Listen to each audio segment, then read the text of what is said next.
Today we're looking at all 6 god rolls for the Desert Perpetual raid weapons.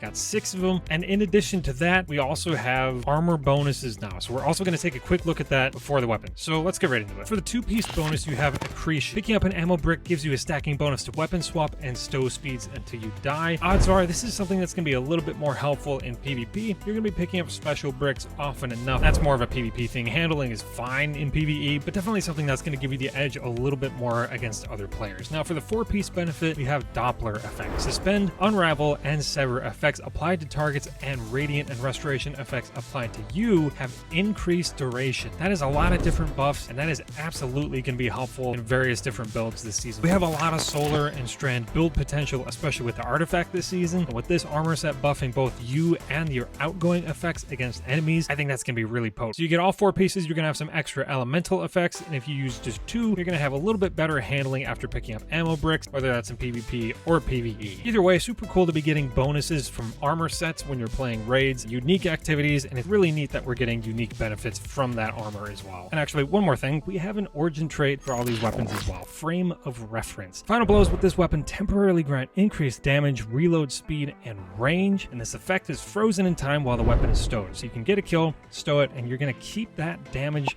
reload, and range buff until you pull it out again. It's kind of crazy to be getting extra damage and reload and range from an origin trait, but it's all here, and you even have the benefit of being able to hang on to that buff after you stow your weapon. So I guess we'll see how large those effects are. Either way, any little bit helps, and I think that might result in these weapons feeling pretty stacked. Now moving on to the actual weapons. Our first one is Antidate, and let me tell you, this one is starting off strong. Under auto-loading holster, strategist, rolling storm, zen moment, dragonfly, and rewind rounds. In the second column, you got To the Pain, paracausal affinity, frenzy, jolting feedback, master of arms, desperate measures, and target lock. Now right out the gate, we're seeing something in the third column that I don't think we've ever seen before, which is rolling storm. Usually that's a second column perk. It's in there with the damage perks. So usually you have like a performance perk like Zen Moment or something like that, and then you can do rolling storm, but no, not here. You can just do rolling storm right away in the third column. That is really exciting to me, because then you can pair it with jolting feedback. So you've got double arc benefits going on. Building up bolt charge while you're clearing out ads, jolting while you do it. I love jolting feedback. I'm really glad it's not Volt Shot this time. Volt Shot's a great perk, but I just like using something a little bit different. I mean, seeing as this is an SMG and Titans are really good with Bolt Charge build and arc in general, using Peacekeepers could be really fun with this. I don't know. There's a lot of arc build potential here, and hopefully we can actually get this roll, because crafting doesn't exist anymore. Now, if you want to go for something a little bit less elementally based, you could go with something like Strategist. For builds like Hunters with Ascension, that could be really helpful, getting more class ability energy back with each kill, and the more you spec into the class stat, the more energy you're going to get back, which is super helpful. That's also new with Armor 3.0, so you could go that route. There's also Dragonfly for just extra ad clear combined with jolting feedback. That'd be really fun. Upfront explosions, more jolting as you fire on targets could be pretty fun. There's also Rewind. I really like that in the first column. That's always a great perk. Maybe something like Rewind and Desperate Measures, so you've got a really large mag with Rewind, and then you got Desperate Measures just building up damage as you go. For the god roll in PvE, I just got to go with Rolling Storm and jolting feedback. I think those two together are just going to be fantastic. It can provide upfront damage with jolting feedback, and then Rolling Storm is going to provide some selective burst damage by allowing you to use more bolt charge. That just sounds like a great time. It's something we've never seen before, so it's a unique option. Now for PvP, there are some options. There's Rangefinder. I do like auto-loading holster as well, although that's not quite as useful. There's also Zen Moment. A lot of times adaptives have a lot of kick to them. Zen Moment can be really helpful in reining that in. And if you combine that with To the Pain for the extra aim assist, or target lock, which I believe slightly increases your TTK on something like an SMG, that could be pretty nice. Remember, target lock was nerfed on SMGs a while ago, and then that nerf was reverted, so it is actually still a good play in PvP. Either way, it's going to be increasing your forgiveness at a minimum, so you might win some duels that you didn't before. If you want to go super aggressive, I actually think a damage buff and Dragonfly would be pretty fun, so you could do like Dragonfly and Frenzy, maybe Master of Arms. I think that'd be the most reliable choice. A little bit more damage, explosive headshots. I think that would be really effective. I was using that on Prosecutor with Onslaught and Dragonfly a number of weeks ago, and it's actually kind of surprising what you can do with it. So if you get rolling, it's a really potent combination, and if you feel like you don't need something like Zen Moment or Rangefinder, then that's definitely an option. Rangefinder is really not that impressive anymore. It doesn't boost the range like it used to, so not the best pick in my opinion. Personally, what I'm going to be going for is Zen Moment and To the Pain. That's going to be the most stable experience with boosted aim assist as you take damage. I think that's going to result in a really nice dueling SMG that locks down kills for you easily in close range. But if you want to go for something different, or if you get multiple perks and you're trying to decide decide which one to switch between, Zen Moment Target Lock I think also would be a great pick. That is of course a little bit subjective, that's just what I would go with. I think going with a damage option like Master of Arms would feel pretty great as well. So in terms of PvP, it's a lot more preference based. Now real quick before I continue, it's worth mentioning that we can't craft these weapons anymore. So last year's Salvation's Edge was, as far as I know, the last raid that you can craft weapons from, that you're going to be getting red borders from. And you're just going to have to hope that you get the right roll, RNG drops again, and hopefully get maybe a tier 3, tier 4, somehow a tier 5. Bottom line is, you can't craft it. Don't just trash rolls, even if they're good, because you think you'll be able to craft it later. If you see a good roll, hang on to it now. For our second weapon, we have Lance Ephemeral, a rapid-fire strand sniper rifle. Normally, I'm not a huge fan of sniper rifles, but there actually are a number of good traits on this thing that I think it'll make it viable for both PvE and PvP. So as far as the traits go, we've got Rewind Rounds, Snapshot, Built to Blast, Lead from Gold, Sympathetic Arsenal, Envious Arsenal, Fourth Time's a Charm, and Hatchling. For the second column, you've got Elementing, Deconstruct, Closing Time, Killing Tally, Redirection, Tear, and Bait and Switch. There are a number of damage options here. You've got Elementing, you've got Killing Time, you've got Redirection, Bait and Switch. There's a lot of options there. You've even got Deconstruct against structures, which I believe the final boss in Desert Perpetual is going to be considered a structure. Could be wrong about that, but there are situations in which Deconstruct is going to grant a nice amount of damage, refill the mag, along with Rewind Rounds.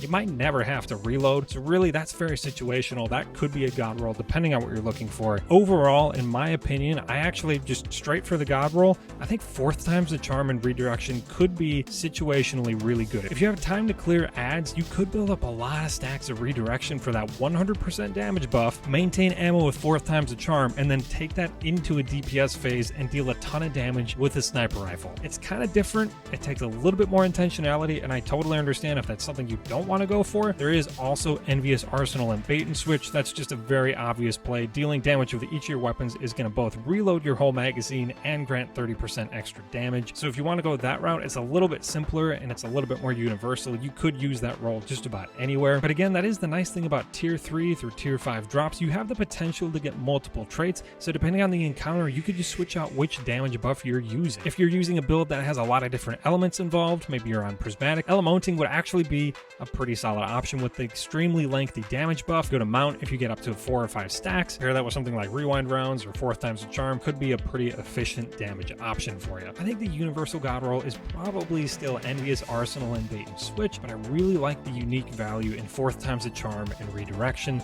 or even Lead from Gold. Something that's just going to keep up your ammo in the first column and then combine it with a massive damage buff from Redirection. Personally, that is really intriguing to me. Curious to see if it's going to be useful in any particular situations. Sniper rifles typically aren't, but they've gotten some buffs over the years and they are a little bit more viable than they used to be. As far as PvP goes, this is extremely clear cut. We don't even have to look at the rest of the traits. There's only 2 traits you need to look at here, and that's Closing Time and Snapshot Sights. You've got the best of everything. You've got super fast handling because you have a low mag all the time. You've got boosted accuracy. You've got boosted handling from snapshots. You can scope in super quickly with a 40 zoom that's really balanced, a little bit on the lower end of zoom, but it's very comfortable and easy to use. And with those traits, this should be a pretty nice sniper in PvP. I don't have one yet. I still have to jump into the raid, and that's actually why I don't personally have any footage, which is a little bit of a bummer, but I'm definitely excited to get my hands on one of these things and see how it feels. Sniper rifles very much come down to feel a lot of times, even if they've got good traits. Fortunately, this one has the good traits, so we'll see if it actually has the right feel to it. But overall, it's got a lot of things going in the right direction. So I'll definitely be curious to see how this sniper rifle feels in PvP. For weapon number 3, we have Intercollete, a stasis 600 RPM auto rifle. I believe this is the first 600 RPM auto rifle, and it is an archetype that I'm a big fan of. Think of something like Gnawing Hunger. Gnawing Hunger was a fan favorite back in the day. Felt really good in both PvP and PvE. Fortunately, we have a lot of nice traits to work with here. In the first column, you've got Strategist, Autoloading Holster, Subsistence, Rewind Rounds, Demolitionist, Built to Blast, and Headstone. In the second column, you've got Binary Orbit, Onslaught, One for All, Desperate Measures, Master of Arms, Target Lock, and Rhyme Stealer. As far as PvE goes, really anything that leans into Stasis Synergy is going to be solid for you. So Headstone and Rhyme Stealer allowing you to get Frost Armor from defeating frozen targets and crystals is going to be just a no-brainer move. There's also Subsistence and a damage perk, maybe something like Onslaught or One for All, maybe Master of Arms. Really easy to get ability kills with Stasis as well, so maybe Desperate Measures would be a solid pick. Otherwise, you've got regen options for your abilities like Strategist or Demolitionist, so if you really built into Class or Grenade respectively. Overall, if you want a raw damage weapon, there might be better options, so I would just lean into the Stasis aspect of things. Headstone and Rhyme Stealer is a no-brainer, but actually what what I'm going to pick for the God roll is Demolitionist and Rhyme Stealer. I think with the right build and some Frost Armor, that especially for Titans generating a lot of crystals, this would be a great play to regenerate a lot of your grenade, keep the abilities going, while also generating Frost Armor and helping you stay alive. There might be other more potent options, like I love Rewind and Onslaught. I like the idea of that, but frankly, primaries are still kind of lagging behind, especially double special builds and stuff like that, so I like to lean into more unique options, and I think Demo and Rhyme Stealer kind of achieves that and gives you a more interesting option for your builds. In terms of PvE, I think Built to Blast is a viable option in the first column, maybe Headstone as well, but I like the idea of Built to Blast because you're getting stat bonuses that are really helpful in PvP that just help you lock down kills. You got stability and flinch resistance. Both of those really help. Just land those crits, get your kill as fast as you possibly can. And with Stasis, it's not too hard to get Frost Armor, so it's pretty viable that you can actually have Built to Blast somewhat frequently. There really aren't any other performance boosts in the first column either, so that's kind of part of the reason I'm choosing that, unless you're going for ability stuff in Crucible as well, which is possible. There's nothing else boosting performance, so I think Built to Blast with something like Target Lock, maybe Rhyme Stealer if you're running the right Crystal build, Master of Arms for a little extra consistent damage, or even Binary Orbit. I like the idea of Binary Orbit because if you get a kill with a Void Shotgun like the one from Kepler, feel free to check out that God roll guide as well. If you get a kill with that one, you're going to be dealing extra damage with Intercalary as well. So if you can find a way to get a defensive buff like Frost Armor or Overshield or Woven Mail, you're going to be doing extra damage, you're going to have stability boosts, flinch resistance, and aim assist. All pretty helpful things to help you win a duel, and 600 autos feel pretty competitive anyways, so that might serve you pretty well. For weapon number 4, we have Finite Navy, which is an aggressive frame solar fusion rifle. In the first column, you've got a Heel Clip, Ambitious Assassin, Demolitionist, Lead from Gold, Under Pressure, Reconstruction, and Incandescent. In the second column, you've got Burning Ambition, Successful Warm-Up, Reservoir Burst, Desperate Measures, Controlled Burst, Bait and Switch, and Discord. I gotta be honest, I don't really remember how aggressive frames function after the change that they got a number of months ago. I just haven't used any. If any of you already have Finite Maybe,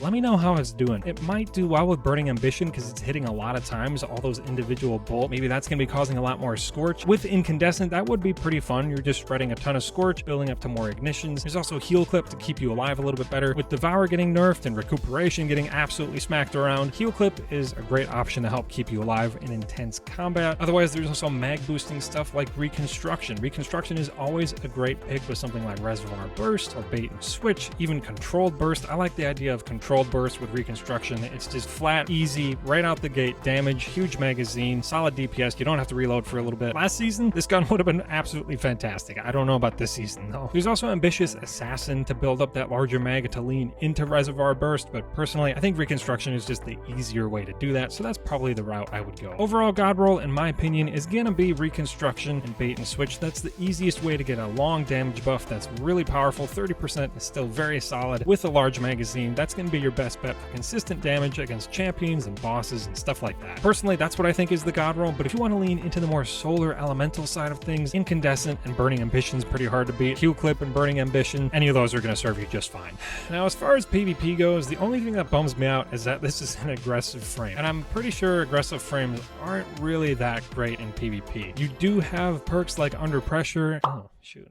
Actually, when I was looking at this earlier, I thought that was closing time in the second column. It's not closing time, it's Controlled Burst. That's not too good in PvP, so actually, really your only option here for a good PvP roll is gonna be Under Pressure, so your low magazine size is gonna boost stability and accuracy, plus Discord. Get a kill with a different weapon, Discord is activated, and then kills within that time that Discord is active will refund your ammo, and it's increased accuracy, handling, all that good stuff. That's a lot of performance boosts going in your favor, and since Finite Maybe is an aggressive frame fusion rifle, you're probably gonna need all the help you can get. So PvP God roll, Under Pressure, Discord, give it a shot. For weapon number 5, we have the When and Where, an adaptive frame stasis rocket launcher. Kind of crazy we're getting another one since we just got Cold Comfort from Ghost of the Deep, but whatever the case. Got Reconstruction, Demolitionist, Overflow, Field Prep, Impulse Amplifier, Clown Cartridge, and Chill Clip in the first column, with Reaper's Tithe, a new perk, Surrounded, Bait and Switch, Desperate Measures, Bipod, Elementing, and Explosive Light. Now, obviously you have some PvE damage classics like Reconstruction and Elementing. You've got Chill Clip providing some extra freeze damage. Clown cartridge is going to allow you 2 rockets per reload anyways, so that might just be a better option than reconstruction. Reconstruction is more passive, so if you feel like kind of treating it more like auto-loading holster, maybe that's the play. But clown cartridge is a consistent 2 rocket reload, so maybe that's worth a shot. Combine any of those with bait and switch for the 30% damage, maybe bipod for a little bit more ad clear, elementing if you're running a really strong prismatic build, or maybe even desperate measures if you're getting a lot of ability kills. Even surrounded could be good in the right situation. You get a tier 5, you got some choices, just pick whichever one works for the encounter. The only one I don't know about is Reaper's Tithe, and that's a new one. Personally, I'm not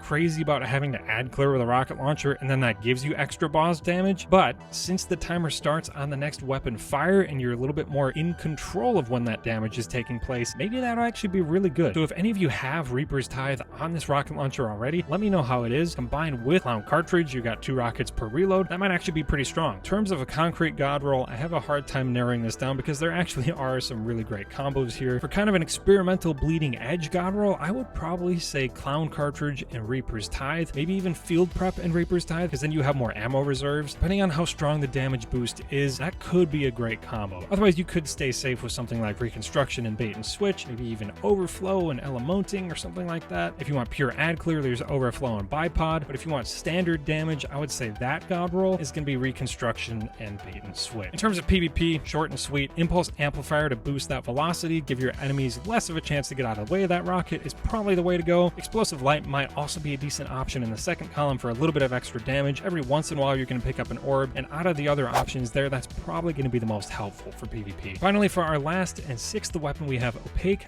Hourglass. It is a high impact frame combat bow. This is a crossbow. It's the first one in the game. Kind of hard for me to evaluate, but let's talk about the traits anyways. First column, we've got Impulse Amplifier, Wellspring, Bolt Scavenger, Rolling Storm, Firefly, Field Prep, and Envious Arsenal. In the second column, you've got Dragonfly, Elementing, Frenzy, Binary Orbit, Master of Arms, Firing Line, and Vorpal Weapon. Now, as far as the new trait goes, Bolt Scavenger, that just increases your reload speed and handling after recovering a bolt. So when firing a crossbow, you can actually go pick up the shot afterwards. You deal damage if you take it out of a target as well, so that's pretty cool. You get a little bit faster reload and handling afterwards. I don't know how important that's really going to be, but you know, maybe it'll be nice. I do like the idea of Impulse Amplifier as well, because you get the passively increased reload speed. I find that to just be always helpful on bows, not mandatory, but definitely helpful. It's also Rolling Storm in the first column, so you can build up Bolt Charge. Combine that with Dragonfly, that'd be kind of fun. You got some potential for double explosions going, or at least building up towards Bolt Charge. It's hard for me to just look past Rolling Storm on any weapon. This is also the second weapon we've seen today with Rolling Storm in the third column, so that's the fun part. We get to use it with stuff like Master of Arms, Frenzy, or Elementing, or Binary Orbit for some extra damage. We actually got a ton of damage options there in the second column, so any of those combined with Rolling Storm could be pretty nice. Firefly, of course, is going to work really well with Elementing because you're dealing arc damage, but then the explosion is solar. So you're getting 2 different kinds stacking up right out the gate, giving you a little bit of extra damage. I think that'd be pretty great. You've also got Field Prep, increasing your ammo reserves. Depending on how crossbows feel and how much ammo you're using up, maybe if you don't feel like picking them up, maybe it's too dangerous to pick up your bolts each time,